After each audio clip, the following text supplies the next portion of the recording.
graduating college was in the fire and burglar alarm business. I had a job where I had a 1 hour memorized presentation, and I would be given sales leads, and I'd go to people's homes, set up a chart on their coffee table, a flip chart, and go through this 1 hour memorized presentation. And it was a great education in direct sales. Learned presentation skills, closing skills, and I went from being the lowest guy in the company when I first started to finally winning the World Sales Champion Award, selling more of these alarms than anybody in the world for this organization. And I remember a story of one sales meeting that happened years before I started, and the way this particular sales meeting went was each person would have to get up in the room, and a sale we called a protection, so protecting a family.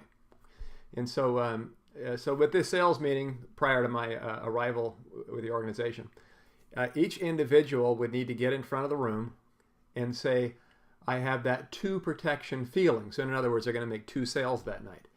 And so they have to say, I've got that 2 protection feeling, and they have to keep saying it until the rest of the group were convinced that they really meant it and they really felt it inside.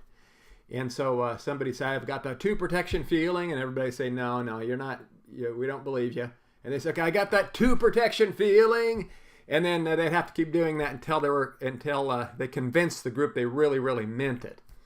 And so they had 3 of the guys were supposed to meet at a restaurant, I think about 11 o'clock that night. These were evening presentations after people got home from work. And so at 11 o'clock at night, they were to meet at this specified restaurant. And the sales manager, who was also a presenter, he got his 2 protections, and he was the first one there at the restaurant. And the next guy walked in, and he was kind of moping along like this as he walked in. And then he whipped out his 2 sales, and they celebrated.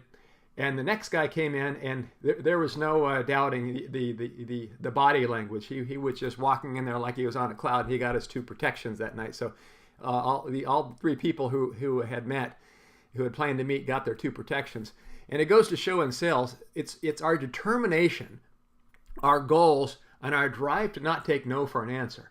Our gut level determination to really, really help that customer do what's right for them, and to help that customer overcome the natural tendency to procrastinate a buying decision by putting more weight on the yes side of the scale and doing it in a comfortable way, and not just, if they give a little bit resistance, shirking away like a scared kitten. We're in the sales profession, and as professionals, we need to support our case. If you were an attorney and you had to argue your case why the person should buy what you're selling, who's going to win, you or the other side? If it's the right thing for the customer and you know it deep down inside, it would be immoral for us to let the person cave in to the other person's resistance, to procrastinate or have to talk to this third party. It's all an excuse for delaying a buying decision.